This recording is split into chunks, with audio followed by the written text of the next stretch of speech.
നമസ്കാരം. സംസ്ഥാനത്തെ +1 പ്രവേശനവുമായി ബന്ധപ്പെട്ട വളരെ പ്രധാനപ്പെട്ട രണ്ടാമത്തെ അലോട്ട്മെന്റ് വന്നു. ആ അലോട്ട്മെന്റ് പ്രകാരം പുതിയതായി അഡ്മിഷൻ ലഭിച്ചവർക്കും അതേപോലെ തന്നെ ഹയർ ഓപ്ഷൻ ലഭിച്ചവർക്കുമൊക്കെ സ്കൂളുകളിൽ ജോയിൻ ചെയ്യാനുള്ള സമയം ഇന്ന് വൈകിട്ട് 5 മണി വരെയാണ്. ഇന്ന് വൈകിട്ട് 5 മണിക്ക് മുമ്പായി നിങ്ങൾക്ക് പുതുതായി അഡ്മിഷൻ ലഭിച്ച സ്കൂളിൽ രക്ഷകർത്താവിനോടൊപ്പം ഒറിജിനൽ രേഖകളുമായി ചെല്ലേണ്ടതാണ്. റിപ്പോർട്ട് ചെയ്യാത്ത പക്ഷം നിങ്ങൾ ഈ അലോട്ട്മെന്റ് പ്രോസസ്സിൽ നിന്ന് ഔട്ടാവുന്നതായിരിക്കും. അതേസമയം ടെമ്പററി അഡ്മിഷൻ തുടരുന്ന ചേഞ്ച് ഇല്ലാത്ത ആളുകളാണെങ്കിൽ അവർക്ക് പ്രത്യേകിച്ച് മാറ്റങ്ങളൊന്നുമില്ല. അവർ ആ സ്കൂളിൽ റിപ്പോർട്ട് ചെയ്യേണ്ടത് ഇല്ല.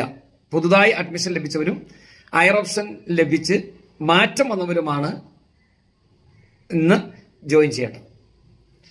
മൂന്നാമത്തെ അലോട്ട്മെന്റ് 16-ാം തീയതി വരും. അതുമായി ബന്ധപ്പെട്ടിട്ടുള്ള കാര്യങ്ങൾ അടുത്ത വീഡിയോയിൽ പറയുന്നതായിരിക്കും. Thanks for watching this video. See you again.